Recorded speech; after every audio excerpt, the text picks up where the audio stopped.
Kicking off at number 10 is The Legend of Nayuta Boundless Trails, an action JRPG from Falcom, the studio behind Trails and Ys. This one has quite a weird history because it came out in 2012 on PSP in Japan and didn't get a proper English release until 2022, 10 years later. So even people who think of themselves as Falcom fans often have no clue it exists. I only found out because I went digging and searching, and yeah, I'm glad I did. So what I like most about this game is how clean and fast the combat feels. You're running around real-time areas, chaining melee combos with magic, and the movement is genuinely satisfying to me. It's got this snappy quality I want from an action combat game. There's a seasonal system where the world physically changes between spring, summer, autumn, and winter, and I thought that was a clever touch in this game because it actually changes the enemies and the layouts, so revisiting areas never felt like a chore to me, and like backtracking is quite fun. The other thing I love about this game is that it's completely self-contained. You don't need to have played a single other Falcom games, which is rare for this studio because their trail games is always, interconnected somehow. But Nayuta is the one that I can hand to someone and like, just play this game, you will not get overwhelmed or anything like that. So yeah, it is a focused 20 to maybe 25 hours focused game and doesn't overstay its welcome, so I like it. But I think my only complaint is that it's way too simple compared to like other Falcom's games, The story is quite straightforward and has a lighter in tone, and if you come in wanting one of those like massive JRPG story, this is not it. But it goes on sale fairly often, and when it does, just buy it, man. And yeah, it is a pretty fun action combat JRPG. In number 9, it is Astria Ascending, a turn-based JRPG with some of the most gorgeous hand-drawn art I've ever seen in a game this size. Every character, every enemy, every background is hand-drawn. And honestly, it kinda surprised me. When this game is in motion, it looks like a playable concept art. I would recommend it on the visual alone, and I don't usually say that too often. You control a party of 8 in a world that's falling apart, and the story goes to some surprisingly heavy places about duty and dying. What I enjoyed most mechanically is the job system, which lets you mix and match classes across your party, so I got a lot of freedom to build my team, so I think that is really nice. And there's a focus mechanic where you stack up points, then unleash them to break enemies for bigger damage, and I like that a lot because deciding when to build and when to spend kept me actually thinking in fights instead of just zoning out in most turn-based games, right? There's also a card mini game in here that's weirdly addictive, like Queen's Blood in Final Fantasy VII Rebirth.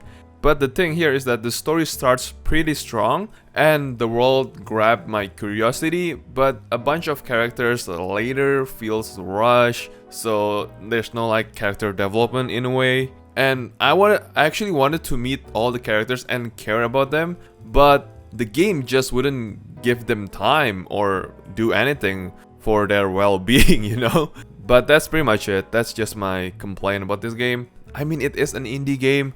It has a budget price on it, and it is constantly on sale for what you pay. I think the content and the sheer quality of that, it's a good game. It justifies the game itself. So yeah, grab it when it is on sale, and you will have a ton of fun playing this game. Valkyrie Elysium. Now this one is an action JRPG and a spin-off of the Valkyrie Profile series. It came out in 2022 and got completely buried under everything else around it, which I think is quite a shame because it took a rougher reception than I reckon it deserves, because the combat itself, man, it's good. I mean, in this game you are a Valkyrie fighting through a Norse-inspired world, and the core is chaining attacks between your main character and summonable thingy, which are the spirit allies you unlock as you go. Each has a different element, and the rhythm of weaving my own combos with calling in the right ally at the right moment is quite fun. It is really fun. It is unique. It is a game trying to be its own game. And there is a hook and pull traversal move too that makes getting around feels fast and I don't know, like just fast and responsive. I don't know how to explain it, and I like it a lot. So when the combat is flowing, I had a properly good time with it. It's some of the most fun pure action I've gotten out of a mid-budget JRPG, and the bosses looks pretty good and have this sense of scale that I freaking love, man. Now the honest part is, the story is the weakest in the whole Valkyrie series, and yeah, it's just disappointing. It is short, it doesn't do nearly enough with its Norse setup, and if you come off from Valkyrie Profile 2 expecting that level of storytelling like maybe half of us did, you're going to be disappointed. The narrative is functional at best. I played this for the combat, full stop. And I think you should go in knowing that's the deal, basically. Just play for the combat. In full price, this game is no, it is not recommended. But it is on sale regularly, so yeah, I mean, grab it while it is on sale. I think it is a purely fun Square Enix game, like a AA Square Enix game. And yeah, it's just pure fun, but it's not like the best of the best. So yeah, get it on sale. I do recommend it. It is fun playing. Next is obviously Star Ocean the Second R. This one is a full remake of the 1998 PS1 classic, and one of the best value JRPGs I think you can buy right now.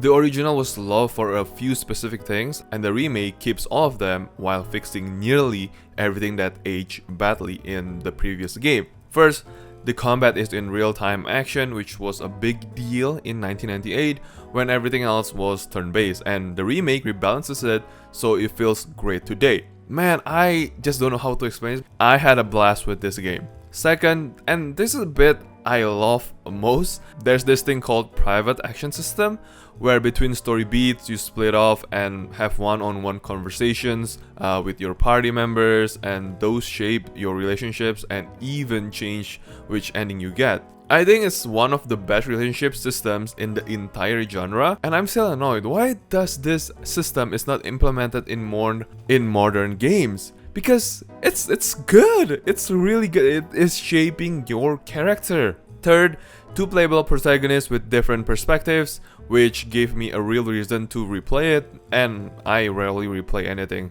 And I fucking love a replayable game. And the post-game content is huge, man. There's a Colosseum, optional super bosses that absolutely, wrecked me the first time I encounter it, and an item creation system deep enough that, you can broke the game once you, sink time into it. For a JRPG at this price, the amount of stuff to do is honestly ridiculous, and as someone who likes to 100% these kind of games, man, I was in heaven. The one thing that I will flag that it hasn't fully aged out is the pacing in the first half, which is slower than it needs to be and took a while to grab people to the story. I mean, you should push through it because the back half and the post-game content are where I think this game earns its reputation, and for me, it justifies the price on sale. Yeah, on sale. Honestly, just buy it, man. I think it's one of the most packed content JRPGs out there at this price, but it is also, often on sale. So think about it. If it is on sale, I think you will have a blast playing this game. Number 6 is Monarch, a turn-based JRPG made by some of the people behind the early Shin Megami Tensei games, and you can feel that degree all over this game. The setup puts you in a school sealed off from the outside world by supernatural barrier. Oh my god, this is like Persona 2 and 1 all over again, honestly. And with a strange madness spreading through the students. And what I love is that you form a pact with a being called Monarch, which grants you serious power, but using it raises your ego stat and push your ego too high and you lose control of your character entirely, sending them berserk. So every fight became this balancing act for me. I wanted to, to have that power to win, but I was also constantly watching how close I was pushing myself to the edge. And I thought that tension was quite brilliant in a battle system like this, because the battle system uses free positioning, so where I stood and how I group enemies for area attacks actually mattered, which I appreciated. The tone is dark, and I mean dark in the best way ever. It's not edgy, guys. It's just dark, alright? The story goes to some uncomfortable places with its characters, and it commits to it instead of flinching it, and I respected that for it. There's also a maturity content here, which I don't see often, and that's pretty much it. That's good, right? But the complaint is that it is the budget, right? The environments get reused a lot, the school corridors started to blur together for me, and the production values are clearly limited. If you can look past that, and I could, because I play this kind of game for systems and the atmosphere, there's a lot to love here. And I don't know, I just enjoy the game most of the time. And it is always on sale, and at half the price, I mean, that's a no-brainer. Especially if you are an SMT fan, I mean, come on, this game is something you will look forward to. At number 5, Crystar, an action JRPG where you play as a girl who accidentally kills her own sister and makes a deal with demons to bring her back. I mean, it came out in 2019 and it's one of the most emotionally heavy games I've played in the whole genre. And that's saying something coming off a list with some heavy hitters already. Now, the mechanic that makes it stand out to me is the tier system. Your character literally cries in cutscenes and in battles, and those tiers are what you use to power up your gear and abilities. I know it sounds strange, but in practice, I thought it tied to the mechanics straight into the emotional core in a way I've never seen in another video game. And the more I engage with it, what these characters were going through, the more the system opened up.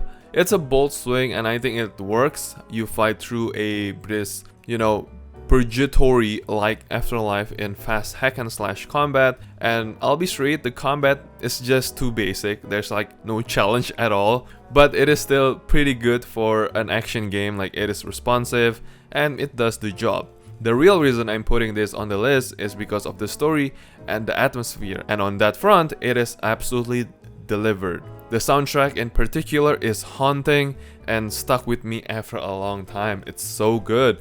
My honest downside is the budget, obviously, because the environments are quite small, they are quite repetitive, and I was fighting through the same kinds of areas more than once. I mean, if combat depth is your main thing, you'll be bored immediately. This is a small game in scope, no getting around it, but what it set out to do, like tell a heavy personal story, it did better for me than games with 10 times the bigger budget, Also, it goes on sale often. If you can handle a genuinely heavy story in a smaller package and you don't need cutting edge production, I think, this is worth a grab, and I'm quite sure that it will stuck with you. So buy this game, try it out. If you don't like it, just refund it. And in number 4, it is Chain Echoes, an indie turn-based JRPG made almost entirely by one person, and I want you to hold on to that fact for the whole time I'm discussing this video, because what's here is absurd for a solo project. This is one of the most complete feeling JRPGs I have ever played in years, full stop, and it came out in 2022 as a love letter to the 16-bit era done with a modern gaming style. Yeah, the combat is built around an overdrive system and I think it is brilliant. There's a gauge you need to keep in an optimal zone during fights. Play too aggressively and you overheat, your attacks weaken and you are left exposed.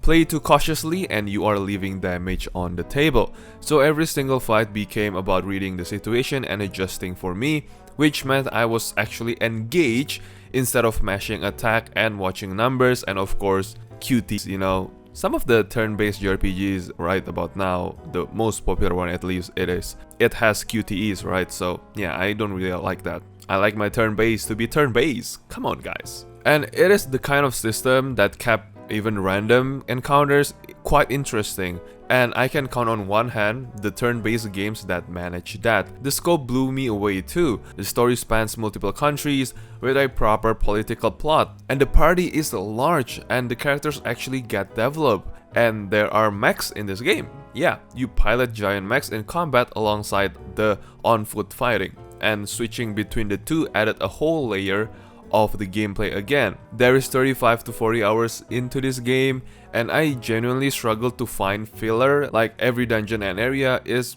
it felt deliberately built. No padding, no busy work, just a tightly made adventure from start to finish. And as someone who gets impatient with bloated games sometimes, I cannot tell you how refreshing that was. If I'm reaching for a complaint, if I have to nitpick this game, is that the tone wobbles a bit, like the story swings from lighthearted to very dark and back to back, and the transitions aren't always so smooth. A couple of things caught me off guard, but it is just minor things in what's otherwise a fantastic game. And honestly, I'd rather a game swing big with its tone than play it safe, so I think this is also quite a good thing. The base price is, you already know, it is like $20, right?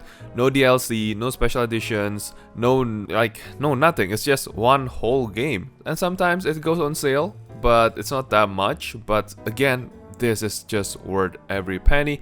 And I think if you like JRPG, you will like this a lot more. Well, I'm comparing this game to Sea of Stars. Yeah, I think you will like this game a lot more than Sea of Stars.